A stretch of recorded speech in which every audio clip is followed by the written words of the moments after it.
feels natural. Got it. So we should pan out like there's an audience there. It doesn't matter. It doesn't matter. I mean, my goal, guys, is that I want to provide another in-depth resource, again, because I'm going to embed these on the consignment page. Sure. So I love the idea, like I've had some other builders and people like yourself, I love the idea that now people who are interested in these vehicles can see high-quality photos, bullets, and now they can hear directly from the people behind the cars. Gotcha. That's my goal. That's cool. So I like that. I don't care that anyone's out here, because to me, it's almost like the live audience was an afterthought, because I want to make sure to just get that clean. So Okay. Okay. All right. So here we go, guys. Fire in the hole, as they say, right? Well, hey, good afternoon, everyone. Take two, right, guys? Well, hey, good afternoon, everyone. Here in the Youth Pavilion, as it's called here at the Indiana State Fairgrounds. If you're hearing my voice, you are likely in this hall. Although, guys, I think it's safe to say this should be maybe the supercar pavilion, as we are surrounded by some of the most gorgeous exotics and hypercars out there. And I'm Matt Avery. I'm the host of Mecum in the Morning and a familiar face on the Mecum social channels, do a bunch of on-camera hosting. And I'm so thrilled to be helping with these conversations, guide these conversations here in our glass studio. This is a brand new experience here at Mecum Indy, and I'm so thrilled to have an opportunity, a forum for our customers and guests to come out and get an inside scoop of some of the most notable consignments. And boy, do we have one today. If you are into classic Mopar muscle with race pedigree, we've got a very exciting conversation. I'm being joined by a trio of guys that eat, sleep, and breathe Mopar. I'm so excited to dive into it. Guys, why don't you introduce who you are and then the connection to the consignment that we're spotlighting, a very special Barracuda called the Mule. I'm Myron Survey, and I've been a car guy my whole life. I've owned this car for 24 years. I grew up with Mopars. My dad was a Mopar dealer. He raced in the 60s and had a terrific race record. And he had a lot of match races. My favorite car that he built is a 64 Valiant station wagon called the Mad Mouse. And he sold the most high-performance Mopars back in the 60s in a little dealership in Ypsilanti, Michigan. 2 blocks from the Tucker home, if anybody knows about Tucker. And he's been with me, forever. I grew up behind a gas station, which was my dad's first business. Smelled the gas and loved it. Hey, I'm guessing you still have it flowing in your veins today. Oh yes. And so I've been around cars my whole life. My dad started out, he collected cars. He originally had a 1917 Buick that he found in a barn with only 2,000 miles on it. He then got a 1933 Packard E12 Roadster, which was my favorite car. And from then, I've been around cars. He got a dealership in the late 50s, and in 1962, when Plymouth came out with their first race car, he started racing. He would hand leather in washable paint, drive it to the dragster, and my uncle would actually drive it. And the most unique thing is, I was a teenager back then. He brought it home. We were at home on Sunday. He drove the car back. We washed off the paint. And he tossed me the keys and said, "I've been experimenting with aircraft gas. Go burn it out." And you want to talk about a thrill. There I'm a teenager. I went and picked up a buddy and immediately headed to Woodward. It still had the slicks on and everything. Went to Woodward, nobody would race me. They shake their head when we come up to a light. I think 2 cars did, and we just wiped them out. And on the way back, I picked up a buddy of mine hitchhiking right close to my house, and he sat in the passenger seat, and I floored him. He was white as a ghost. Oh, and I still see him at reunions and everything. He still remembers that experience. It sounds like it left an impression. Yeah. Might have left one on your seat too. Yeah. What was your first car, Myron, growing up? My first new car was a '68 Barracuda, 340 4-speed, fast manual steering.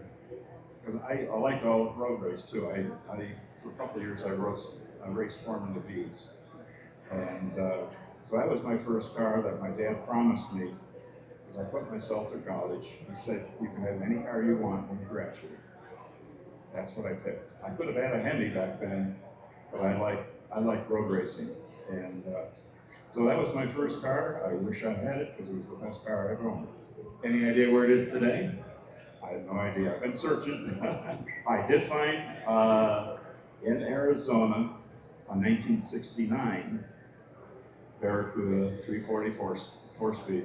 Same color, same interior, same fast manual steering, and it was. It started out in Michigan, ended up in California, and then I bought it from a guy in Arizona. And I still have that. It's all original paint. And I've got to get Eddie to his number to bring it back to life. But that was my first car. So clearly, Myron, I mean, your passion is so authentic and genuine, and I see where it all originated. I mean, you've got decades of connection to this car that's here at the auction, this 1968 Plymouth Barracuda, the B029 prototype. So you're the proud owner. Now, let's get the mic to Eddie. Eddie, detail your connection and involvement with the car, and then also, where did your passion come from? Wow, man. I mean, first of all, this is just one more pinch me moment. And in 20 or so years, I've been restoring these cars, and probably 40 or so years that I have been dealing with parts and everything else around the cars. A mutual friend of mine, told Myron, said, look, if you need someone to work on the car or anyone, please contact Ed Strzelecki. I go by Hemi Eddie. I'm just north of Detroit. I have a no brand name sign shop. It's a little shop. We get a lot of really cool stuff in there. Myron called me and said, I'd like to come up and look at your shop. I said, well, Myron, you're not going to be impressed by the shop. Let me just tell you that right now. I tell all my customers that. I said, do not think you're coming to the Taj Mahal. It's a working shop. He came up, walked in, said he loved it. And he wanted me to work on the mule car, get it running, do some detail work, and bring it back to its glory.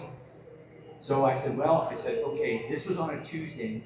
I'm like, okay, I got to deliver a car to the container company in Romulus on Friday because it's got to go to Switzerland. A LS6 70 Chevelle convertible.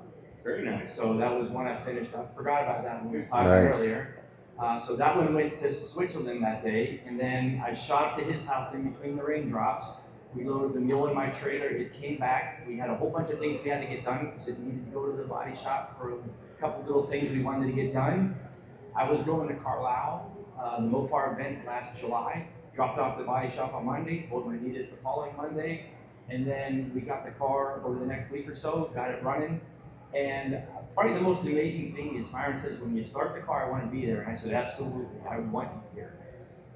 We started up, and another gentleman who's not with us, but will be here on Saturday, Tim Costello, takes a little 2-minute video of the car firing up for the first time after a long slumber. And posted it that night on Facebook, and 4 months was a blur. Social media blew up on it, and it went crazy. But I've done a lot of really wild cars. I've touched all the Dodge Ultra wheelbase cars, the Volvo car, the Strickler car, the Landy car, several aluminum cars, a lot of factory 8990 Dodges and Plymouths. Those are the 65 lightweight cars. And every time I get a new car, it's just like, how in the world am I lucky enough to get these cars in my shop? So where did you acquire the skill set? I mean, clearly you're a trained craftsman, or you're self-taught. Did you go to a vocational school? So that's funny. I'm a 35-year retiree from Chrysler Corporation. I spent all of my years in management, but while I was using my brain, I wasn't using my hands that much, and I had that passion to build a car and find out all the details about it and make sure the right nuts and bolts and everything are going into it. And basically what happened is I really wanted a super stock car. Found one found one in 2004. It was the only car I didn't want, but it was the car I had to have. It was a black 65 Dodge A990. Those out of the 64 and 5 Dodges, least favorite one. Never wanted a black car. What do you have? You have that. So I put that together. It turned out to be one of the most original cars, and that started just one car after another, and it's not stopping. In my shop right now, I got 2 Superbirds, 1 4-barrel, 1 6-pack. I got a Hemi Cuda. I got another ultra wheelbase in there that was the Brian Coleman a fiery burnout car that Stunker took pictures of back in 2001. Mopar used that in a poster that went viral. Everyone had that poster everywhere. And I just keep on getting more and more cars. I got a big trip to Florida to take one, pick one up, look at one, move one, and who knows where it's going to lead to. Once again, another pinch me moment here, because I've been very blessed at what has come through my shop and what I got to touch. And that's only the Mopar side of the house. You got the Thunderbolts, the Gas Ronda cars, the Ford Lightweights. The list goes on. Probably 40 or 45 really cool cars. So clearly the team is growing in terms of that. Myron was impressed enough with your qualifications. So there's some momentum. And then we have a third guest up here. Why don't you detail your connection to this Barracuda mule? I'm Brad Corner. Just a little history about me. My dad was a drag racer. My dad's brother had a Dodge dealership, so we had Mopars in the family always. And my first car was a '69 Roadrunner convertible. And super cool. That just sent me off into cyberspace and wanted to build cars. I started in a body shop when I was 13, sweeping floors after school, and spent a lifetime in the body. I was a technician for 17 years and ended up getting into management. Last shop I ran, we were doing $1 million a month in a collision center. So been around the block in the business my whole life. And how I got involved with this car is that me and my buddy Jeff Stunkard, we were at US Nationals, and we come up and we meet them, and we end up hanging out with them the whole weekend at Nationals. I filmed a lot with my YouTube channel, which is Corner Classic Car Hunter. Do take a look at it. There's a lot of videos. There's a playlist with a lot of videos of this car that I did at Muscle Car and Corvette Nationals, the Nationals last year, and so on and so forth. So I got to meet these guys. We were like instant friends. And, he gave me a call and said, hey, I want you to be involved with it. And I'm like, man, it's just music. That was a dream come true, right? Music to my ears, man. So, I started this YouTube out as a passion, and it was just a project. And 6.2 million people later in 2 years, we are rocking and rolling. So I'm traveling the United States at drag race meets, classic car meets, auctions, you name it. I'm there. So that's awesome. So you're helping to shine a media spotlight on this car. It sounds like, guys, yes, this prototype has kind of a magnetic pull for the Mopar enthusiast. So let's dive in, guys. What's the story? So obviously there's a lot of provenance with this car. How did it come to be back in the day? In the beginning? In the beginning, so how was it built? How was it set up? And what was the intention that Plymouth had with it? Well, back in '67, Chrysler decided they wanted to get into the drag race event. And Tom Hoover and Tarozzi thought that they could put a big Hemi engine into the Barracuda A-body.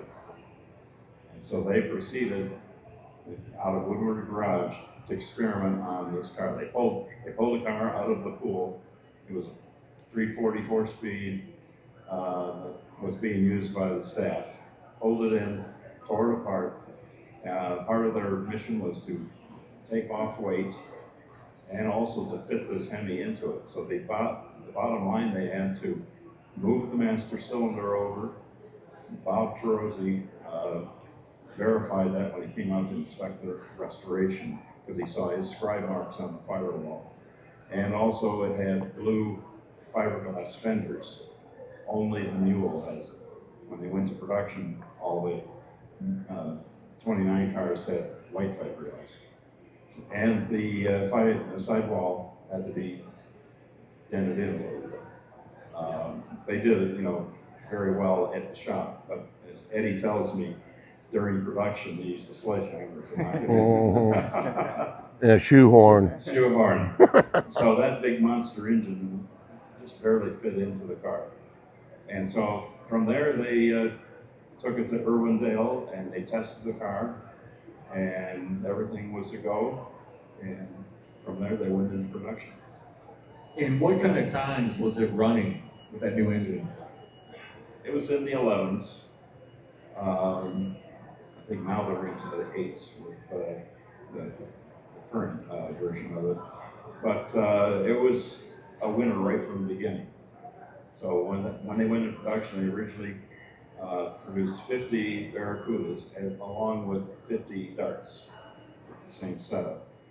It was so well received, they had to produce another 25 of each. So there's, bottom line, about 75 of each car. And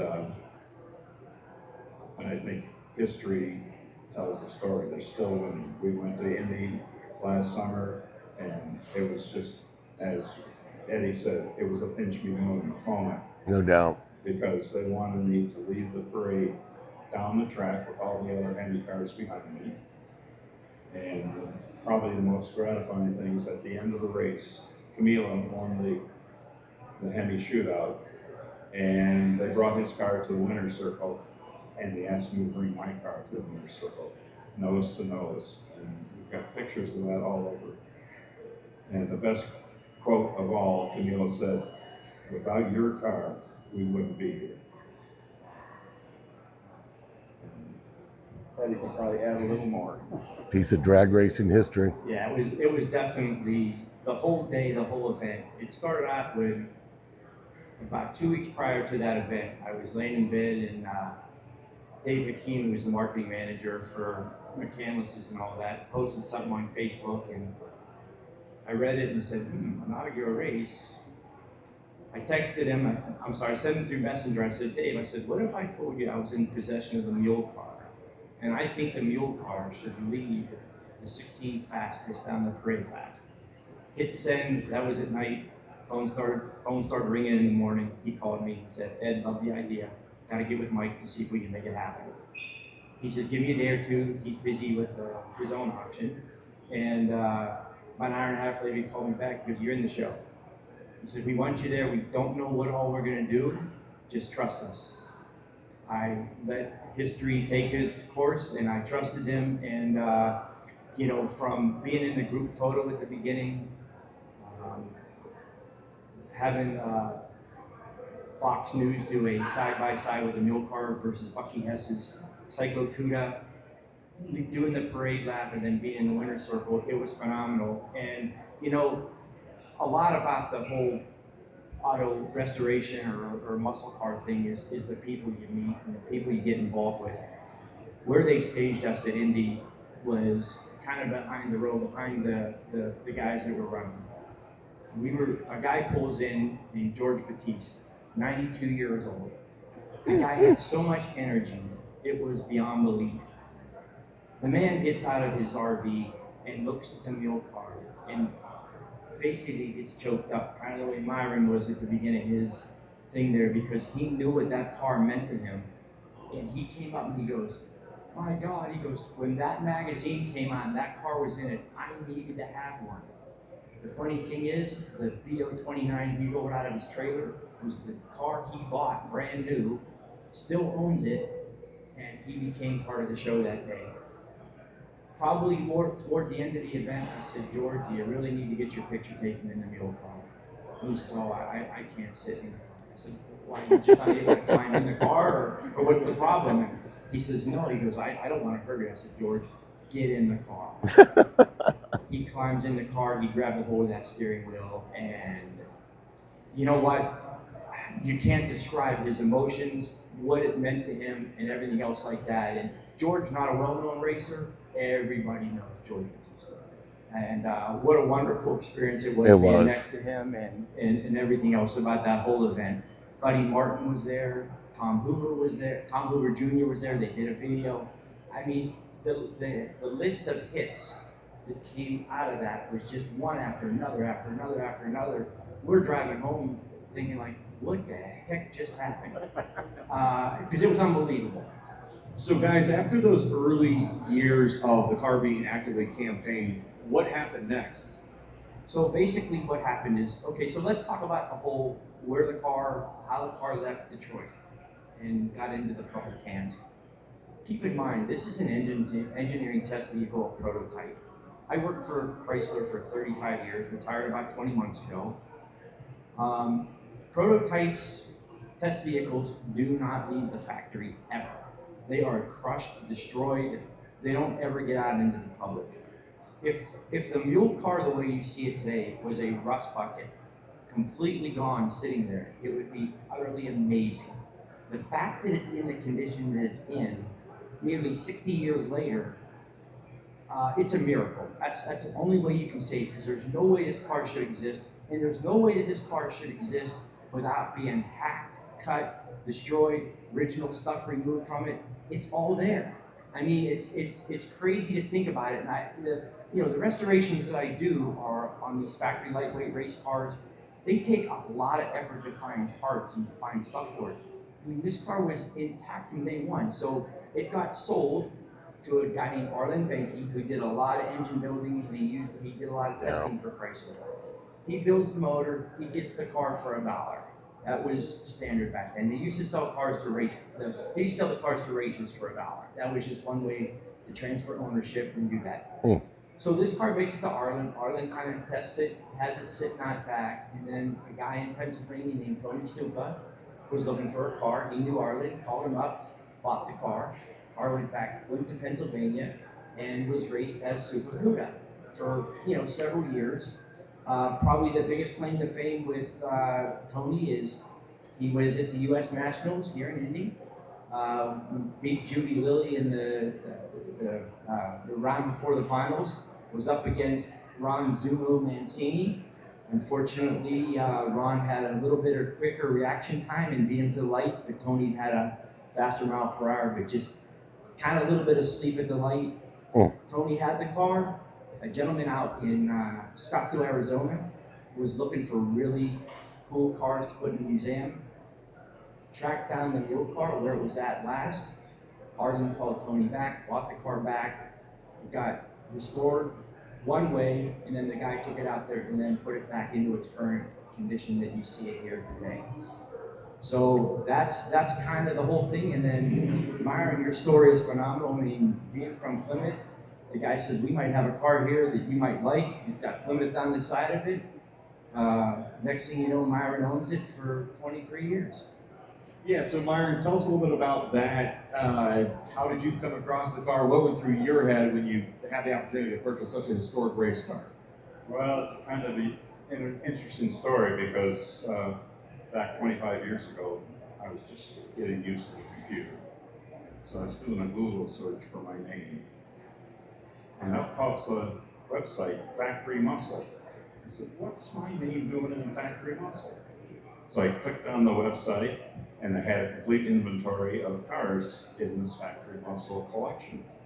And Pat Magruder is a famous attorney in Arizona. He was collecting all these cars for 30-some years with the intent of putting together a very lucrative muscle car museum. He wanted to be an IM. So he had this inventory, and I went down the inventory, and I see on there Survey Motor Sales. And my dad was Survey Motor Sales, and that they had a Plymouth Indy car. So I called up his office. Nothing happened for a couple weeks, and all of a sudden I get a call from Steve Banker, his curator, and he said, oh my God, are we happy you called?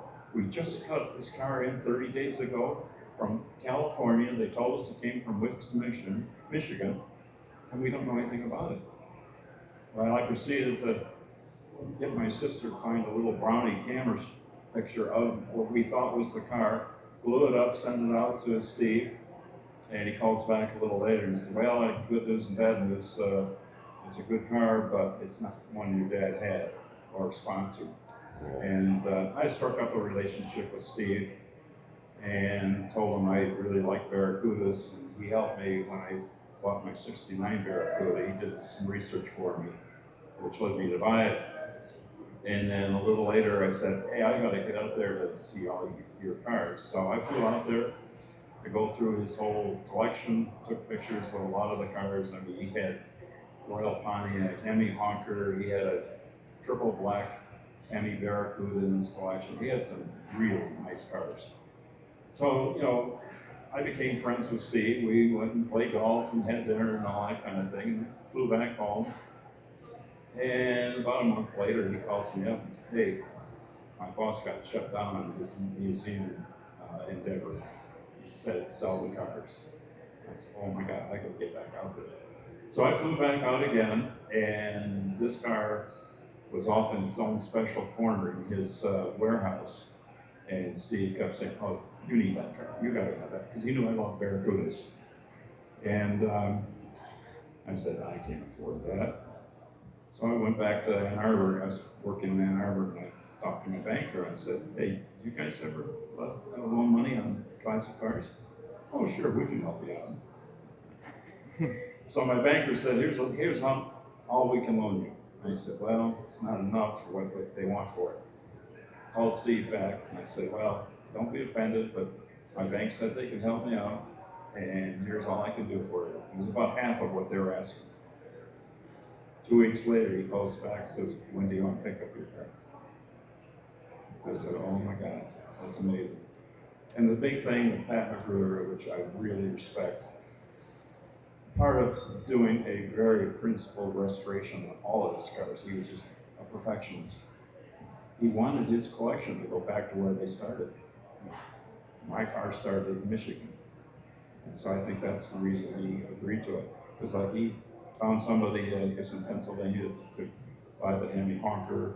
He had a couple of Royal Pontiac cars. Those went back to Pontiac, Michigan. So that's how I got the car. Brought it home. Had it in my friend's Ypsilanti Heritage Museum for probably about half a year. And I got a call from Chrysler. They were doing a big Hemi reunion. And they asked if I would loan the car to them for their museum, which I agreed to. And so it was at the Chrysler Museum for about a year. And they had a very big party with all the biggies in Mopar history. Wally Parks was there, Richard Petty, Don Riggles was there, Garlitz was there, everybody in Mopar history. We had a great time. I got pictures with my wife by all these famous people. But so that's where it started, and then I really kept the car somewhat hidden until 2008 for the Hemi reunion in Quaker State in Ohio. And to Ed's best friend and his perseverance, Jim Kramer, he wanted my car at that reunion. And I said, oh, I can't do it. I didn't have anybody to help me out and all that. He said, you get it here, we'll help you.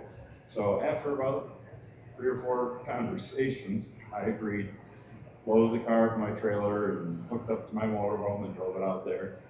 And sure enough, they were just terrific. They helped me put it in a special spot. And I guess history is there because they put on a hook, they put my car on the cover.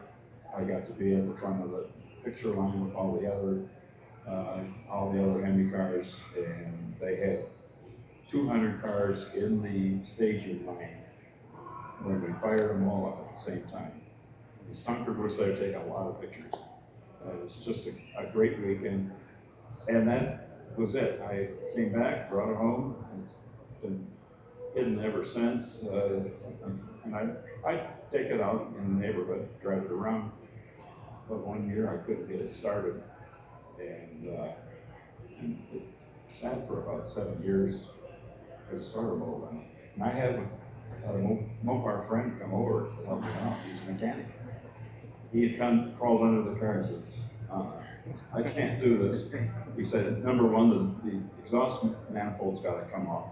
the engine may have to be raised, and some other things. He just said it can't be done. He didn't want to do it. So I just said, okay.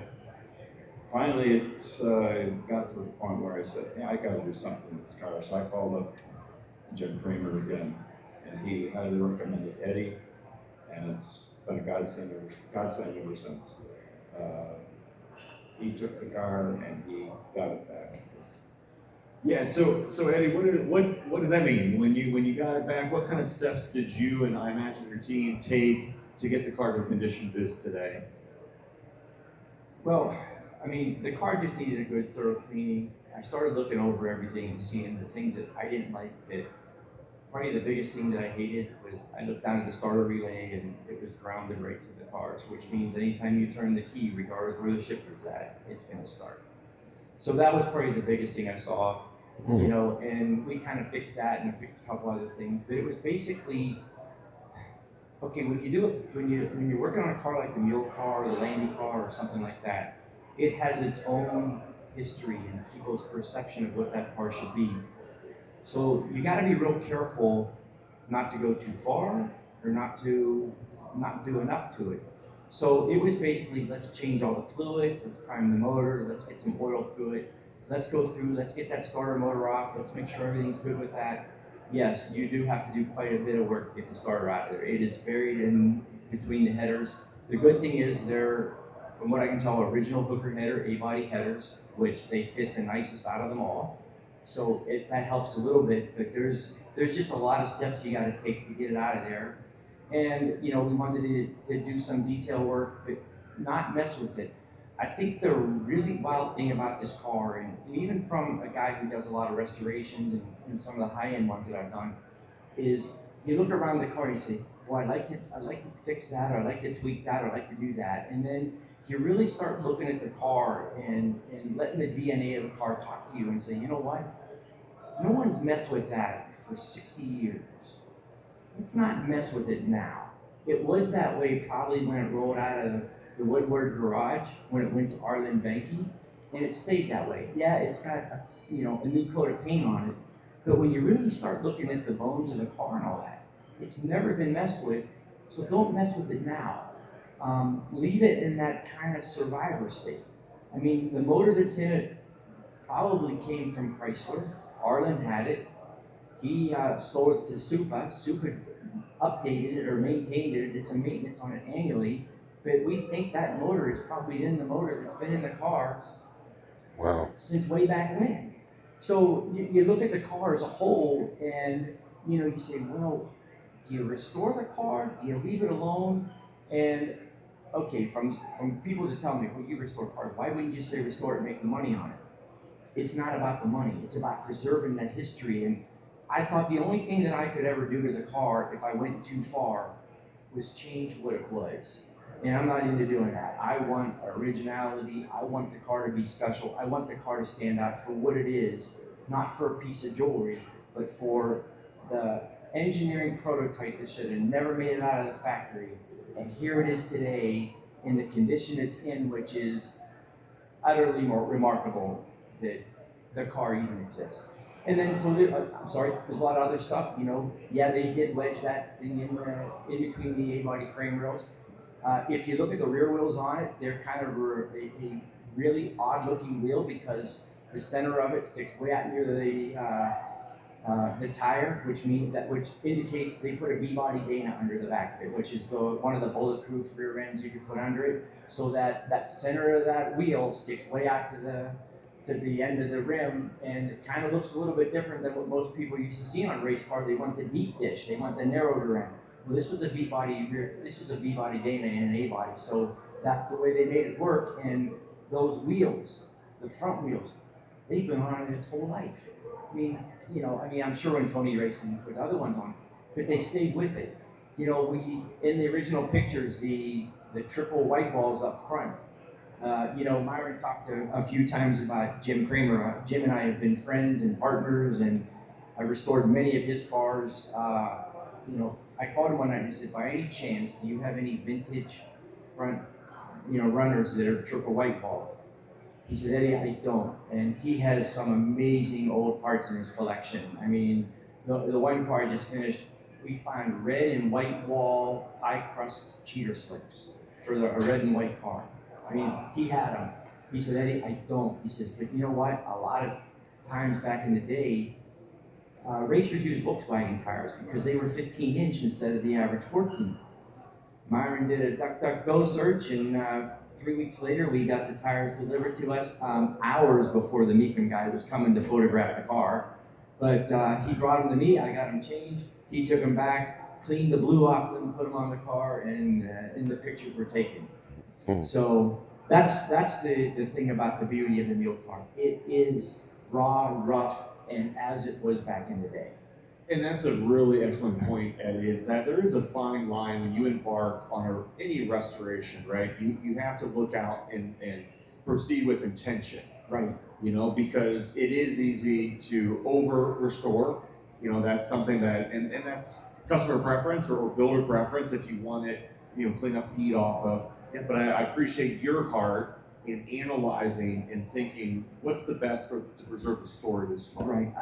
You know, once again, it's not about the money. It's about making sure you don't screw a car up. Even when I was doing the Landy car, the Ultra Wheelbase, the most popular, famous of the Ultra Wheelbase cars, me and the owner of the car at the time, we picked a picture that he wanted it to look like.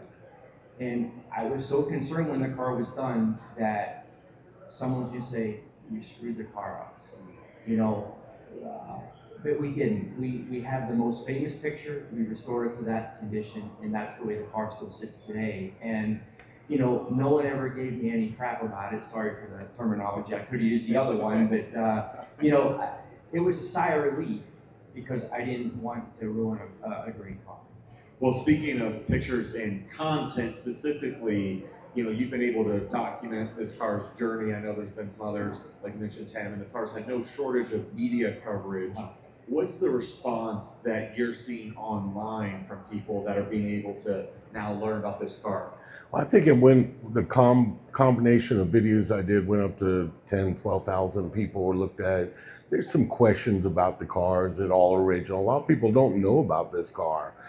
I've been around drag racing my whole life. Didn't know about this car until I stumbled on it with Jeff Stunker, excuse me, and got to learn about the car. So, you know, this being said, I think it's going to be well received. I've got a lot of videos out there, and I think people are really interested. I created a buzz on this thing through my YouTube channel. So I'm just hoping it helped these guys get to where they need to go. I'm so happy to be a part of the gang and be a part of this deal with y'all. So I'm well received on Mecum. I've been looking at Mecum Kissimmee for many years, been coming to that auction and doing my YouTube channel. So you guys will see me more, hopefully. Well, we'd love to have you out. Guys, let's talk maybe about something obvious that I don't know if we've been able to shed light on. The identifier, B029, was that an internal engineering series? Was that stamped on the firewall? Where does that term come from? So on the real cars, it would be actually part of the VIN number. B for Plymouth, L for Dodge, and then the O is super stock. They started doing that back in '65. They had the WO51s and the RO51s. The W was Dodge and the R was Plymouth back in the days, but the 0 or the O was super stock. So any BO, LO, WO, you know, they had the '67 cars, the WO23s as well as the Plymouth, the RO23s. So that 0 always meant super stock. So that's where that terminology comes from, and it's part of the VIN. Like a '65 car has WO51 and then its sequence number. Same with the '67, same with the '68s.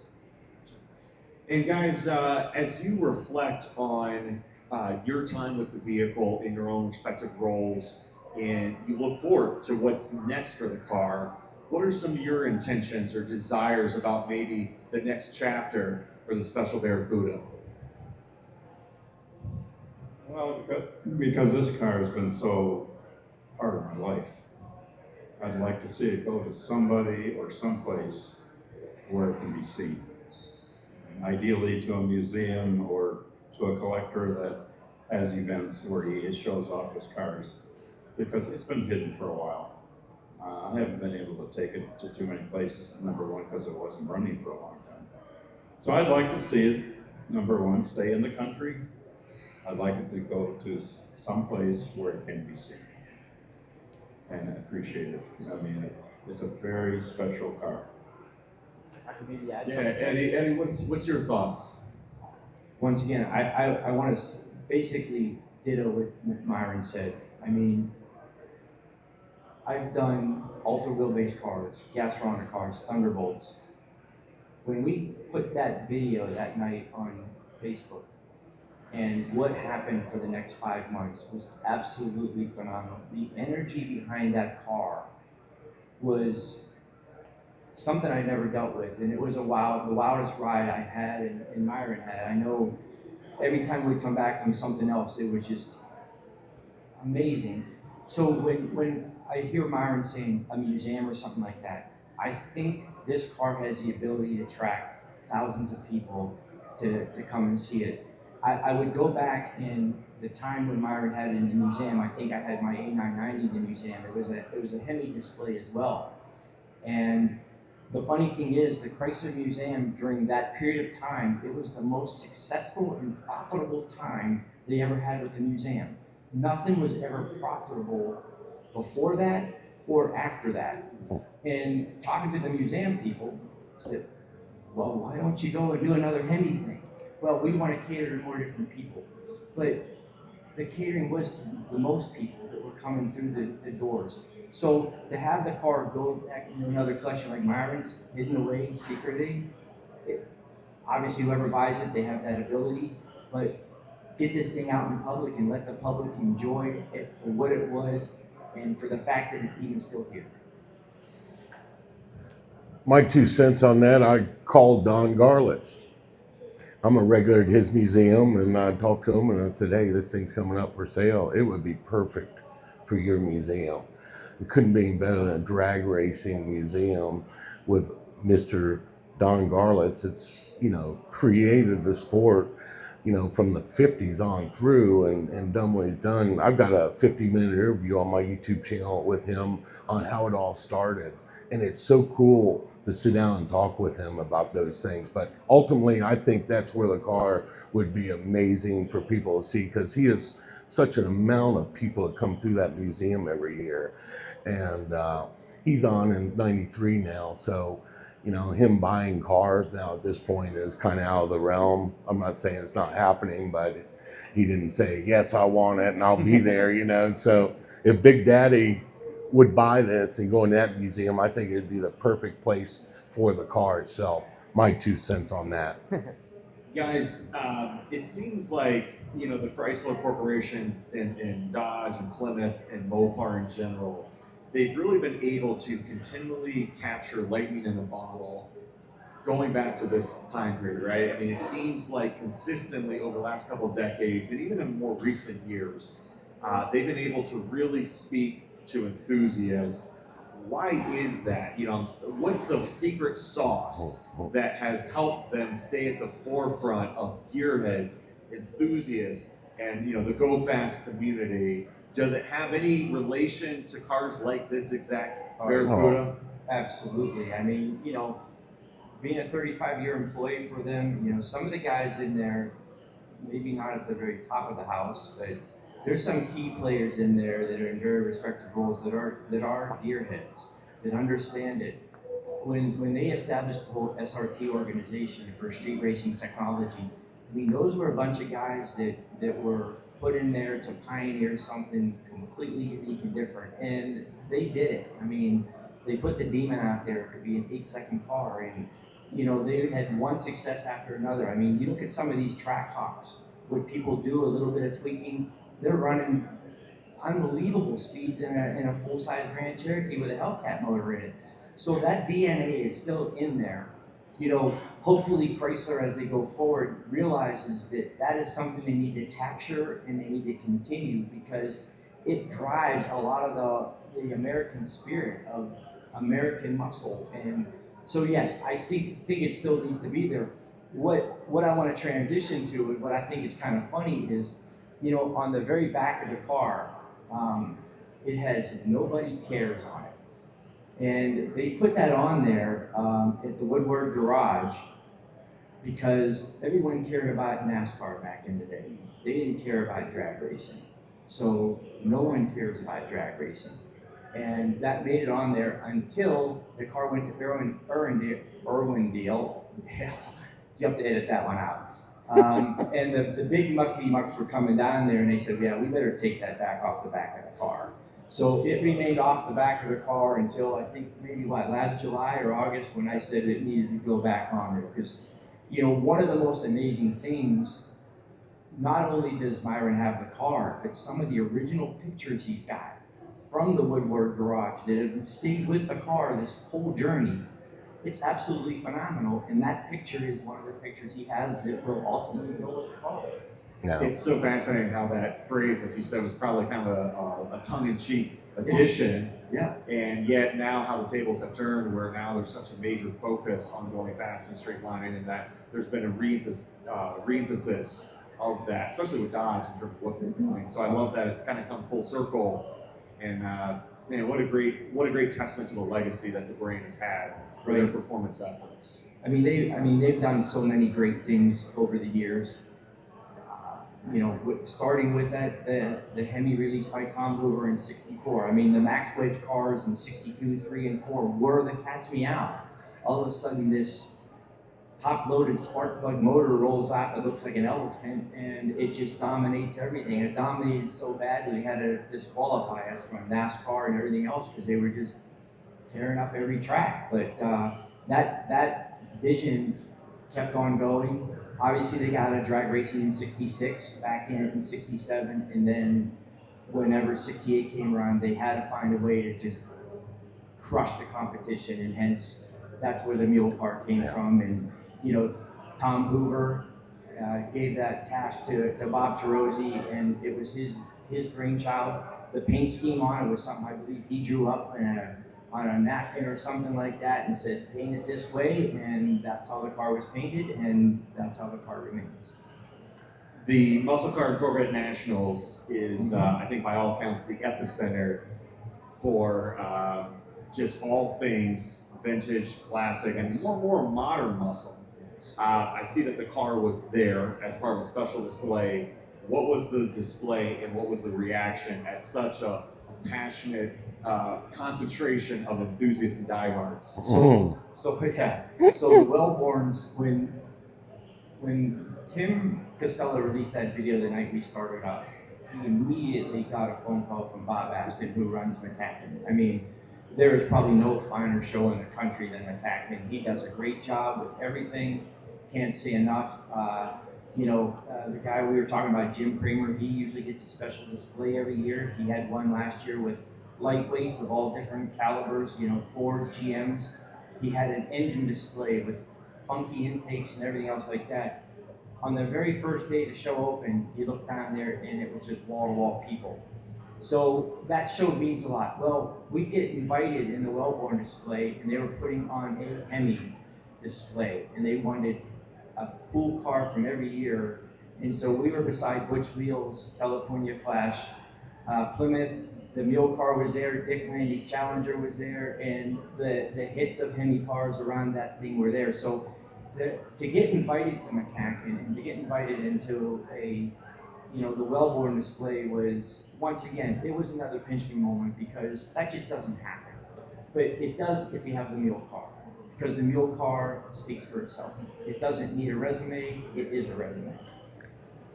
Well, I know that's, like you mentioned, that's one of the finest shows out there celebrating these cars. And I love how with each passing year, it's not just about the chrome and the muscle, but it really is, there's a growing momentum of the stories, the education, and I really do see it catching on with younger enthusiasts. Yes. In lighting a fire in them to want to learn more about these decades gone by. Well, Matt, one of the things I like about what we're doing here, and even one of my very first Facebook posts, is we talk a lot about the cars, and the cars are great, but you know what? I put a post out about Myron, and it really got shared. It got, I forget how many likes, but it was because it was about Myron, who owns the car. He took that leap of faith. 2001, just about 10 days after 9/11, when you owned the car. To purchase this thing and to have it part of his life. And you know, if you don't know those little details, it could be just another car. So I did put a nice post out there, and like I said, it got a lot of likes and got a lot of hits and a lot of shares. So it's about the cars, but it's about the people, because as we talk about Brad, I mean, you'd think we were friends for 30 years, and we met at the Indy Nationals last year and became friends ever since. Myron, we met in July of last year, and I don't know, I think he called me like 10 times a week or so, or just about. But I mean, it's a great relationship. A lot of people ask me, you know, how many customers or clients do you have? And I really don't like either of those, because I have friends. You know, I do their car, they expect what they get, I give them what they get, and then we remain friends. And it's, you know, I poke at them, I have fun with them. It's more of a friendship relationship, and then I get to work on really cool stuff. Well, I love to see the friendship that you guys have, and you're so right. I mean, it's no secret, certainly around here at Mecum, that it's about the cars, but it's really about the people that keep a lot of us as staff coming back, and then also a lot of our customers coming back. You know, it just happens to be the cars that are the vehicles, no pun intended, that bring us together, and we enjoy spending time. I think, Brad, you mentioned that the Mule Gang or the Mule Crew, and I will say, guys, I appreciate. He does have a shirt. I appreciate you adding me to the chairs falling apart. I'm so excited. So much passion over That's there. okay. I can fix that though. Oh yeah, you know, guys. It's not a Mopar chair, but I appreciate that guy, guys. That's a. I want to break that one. Whoa. But such a nice gift, and the car is going to be selling on Saturday, a couple days away. Of course, I'm sure you guys will be visible and accessible down by the car. I encourage all those watching, those who are coming to the auction, find this trio. They've got a lot more to share. Guys, thanks so much for the time, the passion, and for entrusting me with such a precious piece of racing history. Matt, I have one more We sure thing to say. appreciate it. Yeah, we definitely appreciate it. And if I can say one thing, I was involved with the 2019 Kissimmee helping a customer. I'm here today. The people that you deal with at Mecum are phenomenal. Any request, anything I had to do, it got handled. And you know, you have to think of staff like that wants to go that extra mile to help everybody else out. And I mean, kudos to the Mecum team as well. So thank you very much. I second that. I third that. People have been phenomenal. This little 79-year-old lady who was following us around on a golf cart. Judy. She was great. She's been to most of the Mecum auctions, and she just loves cars. And she was so helpful. Very enjoyable. Very enjoyable. Yeah. Well, thank you guys. We really appreciate it, and we're really excited to see this car cross the block and see where it heads next. And thank you for joining us for another conversation here in the Glass Studio at Dana Mecum's 38th Original Spring Classic. Thanks so much. Well, thanks, guys. That turned out awesome. Yeah.